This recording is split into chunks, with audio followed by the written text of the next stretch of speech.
नमस्कार। कभी सोचा है आपने, एक ऐसी जगह जहां सूरज की रोशनी नहीं पहुंचती, जहां इंसानी चीख सिर्फ एक खामोशी बनकर रह जाती है। एक ऐसी गहराई जहां समंदर का दबाव आपके वजूद को एक पल में मिटा सकता है। हम बात कर रहे हैं उस कहानी की जहां 5 लोग दुनिया के सबसे मशहूर जहाज का मलबा देखने गए थे, लेकिन उनका अंजाम उस जहाज से भी ज्यादा भयानक होगा।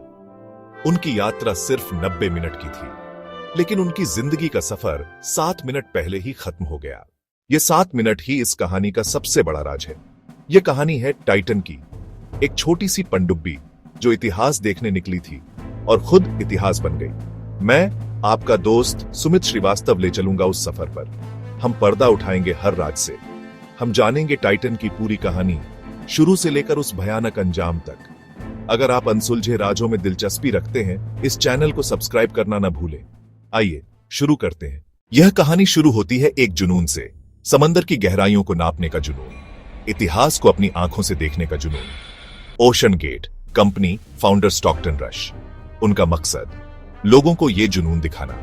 उन्होंने बनाई टाइटन, एक छोटी सी पनडुब्बी, बनाना कार्बन फाइबर और टाइटेनियम। इसका मकसद लगभग 4000 मीटर यानी 13,000 फीट। कहां? वहां जहां टाइटैनिक डूबा था। यह सफर महंगा था, खतरनाक था, लेकिन रोमांच से भरपूर था।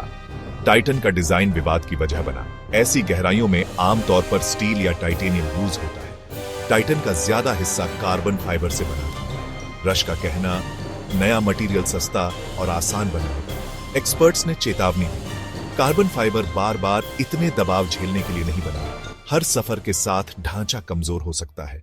18 जून 2023 की सुबह कनाडा के न्यूफाउंडलैंड के सेंट जॉन्स से पोलर प्रिंस वहां मौजूद था, जहां नीचे टाइटैनिक सोया हुआ था। मौसम साफ था, समंदर शांत था। टाइटन पनडुब्बी 5 मुसाफिरों के साथ उतारा गया। स्टॉकटन रश सीईओ पनडुब्बी चला रहे थे। शाहजादा दाऊद, सुलेमान दाऊद। सुलेमान थोड़ा घबराया हुआ था। हामिश हार्डिंग, ब्रिटिश अरबपति, एडवेंचरर।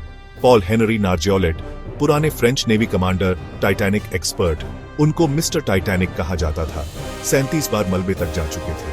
उनका मकसद लगभग 2 घंटे में टाइटैनिक के मलबे तक पहुंचना, वहां कुछ वक्त बिताना, फिर वापस ऊपर लौट आना। सफर शुरू हुआ। टाइटन ने डुबकी लगाई और गहराइयों में उतरने लगा। पोलर प्रिंस पर टीम से कम्युनिकेशन हर 15 मिनट हो रहा था। सब कुछ प्लान के मुताबिक लग रहा था। 1 घंटा 35 मिनट बाद सब कुछ बदल गया। टाइटन से कम्युनिकेशन अचानक टूट गया। पहले लगा टेक्निकल ग्लिच हो सकता है, गहरे समंदर में कभी कभी होता है। उन्होंने इंतजार किया। 1 घंटा बीता, 2 घंटे बीते। टाइटन वापस आना चाहिए था, लेकिन कोई पता नहीं था। टीम को एहसास हुआ कुछ बहुत गलत है। तो आखिर हुआ क्या था उस दिन? जब टाइटन ने समंदर में अपनी आखिरी डुबकी लगाई, तो वो एक ऐसे दुश्मन का सामना कर रहा था जो दिखता नहीं, पर हर तरफ से हमला करता है। यह दुश्मन था पानी का दबाव, जिसे हाइड्रोस्टैटिक प्रेशर कहते हैं। टाइटैनिक के मलबे की गहराई पर यह दबाव जमीन पर मौजूद हवा के दबाव से लगभग 400 गुना ज्यादा होता है। जांच में यह बात सामने आई कि टाइटन के साथ जो हुआ उसे कैटास्ट्रोफिक इम्प्लोजन कहते हैं। इसका मतलब है कि पनडुब्बी का ढांचा उस भयानक दबाव को एक पल के लिए भी सह नहीं पाया और अंदर की तरफ फट गया। यह इतनी तेजी से हुआ होगा, इतनी जबरदस्त ताकत से हुआ होगा कि अंदर बैठे 5 लोगों को शायद यह एहसास भी नहीं हुआ होगा कि उनके साथ क्या हो रहा है।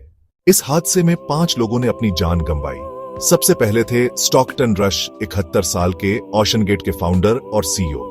वो एक ड्रीमर थे, एक इनोवेटर थे, जिनका सपना था कि समंदर की गहराइयों की खोज आम लोगों के लिए भी मुमकिन हो। उनका जुनून ही उन्हें उस सफर पर ले गया। उनके साथ थे शाहजादा दाऊद, 48 साल के, पाकिस्तान के सबसे अमीर परिवारों में से एक से आने वाले ब्रिटिश पाकिस्तानी कारोबारी।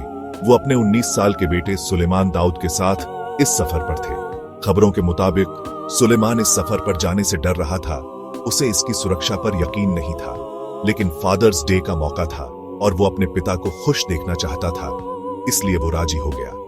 तीसरे मुसाफिर थे 58 साल के हामिश हार्डिंग, एक ब्रिटिश अरबपति, बिजनेसमैन और एक जाने माने एडवेंचरर। उनका नाम कई रोमांचक कारनामों से जुड़ा था।